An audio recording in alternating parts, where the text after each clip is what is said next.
అందరికీ శుభోదయం. అసలు ఒకప్పట్లో ఈ స్కూల్లో నేనే చదివాను ఫస్ట్ ఓపెన్ చేసినప్పుడే. అప్పుడైతే ఈ బెంచులు లేవు, కింద కూర్చుంటున్నాం. పిల్లలు అయితే అసలు స్కూల్కి పట్టేది లేదు తెలుసా. కానీ ఇప్పుడు బెంచులు ఉన్నాయి, టీవీలు ఉన్నాయి, ప్రొజెక్టర్లు ఉన్నాయి, మనుషులు ఉన్నారు, సారోలు వస్తున్నారు, కానీ పిల్లలు లేరు. ఎందుకు ఉండట్లేదు? ప్రైవేట్ స్కూల్కి వెళ్తా ఉన్నారు. అక్కడ ఇక్కడ ఏం తక్కువ జరుగుతా ఉంది?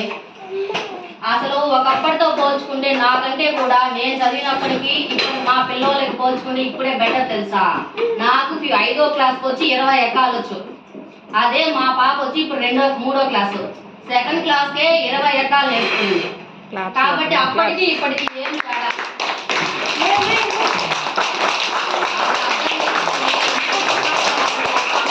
ఎవరికి కానీ చెప్పి ఒకసారి కానీ స్కూల్ కానీ మూసినారంటే మన స్కూల్ రాదు ఎట్లా చేసుకున్నా కూడా.